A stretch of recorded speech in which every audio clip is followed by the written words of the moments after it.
యేసుక్రీస్తు నామంలో బెతస్తా విడుదల పరిచర్ల తరపున మీ అందరికీ ప్రేమపూర్వకమైన వందనాలు. ఈ దిన వాక్య ధ్యానము, యెహోవా నా కాపరి, నాకు లేమి కలగదు. కీర్తనల గ్రంథం 23వ అధ్యాయం 1వ వచనం. యేసు ప్రభు తాను మంచి కాపరిని అని చెప్పుకున్నాడు. నిజానికి ఆయన మనలను కాచే మంచి కాపరి. క్రీస్తు విశ్వాసులంతా ఆయన గొర్రెలే. ఆయన తన స్వరక్తాన్ని వెలగా ఇచ్చి కొనుక్కున్న స్వార్జితం.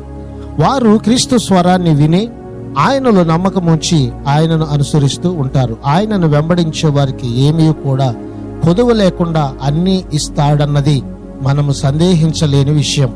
మనము కోరుకున్నవన్నీ ఆయన ఇవ్వకపోవచ్చు, గానీ ఆయన్ను అనుసరించి ఆయనలో నమ్మకం ఉంచితే మన శారీరక ఆధ్యాత్మిక జీవితానికి కావలసిన అవసరతలన్నిటినీ ఆయన తీరుస్తాడు. ఈ దిన వాక్యాన్ని బట్టి మీరు ఉన్న ప్రతి కొరతలను, మీలో ఉన్న ప్రతి అవసరతలను ప్రభు నిశ్చయంగా తీర్చునుగాక. ప్రార్థన.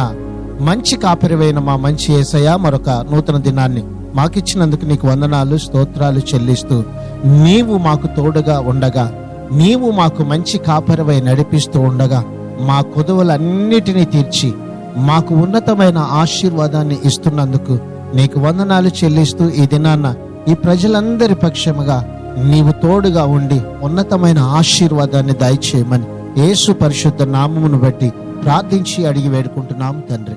ఆమెన్.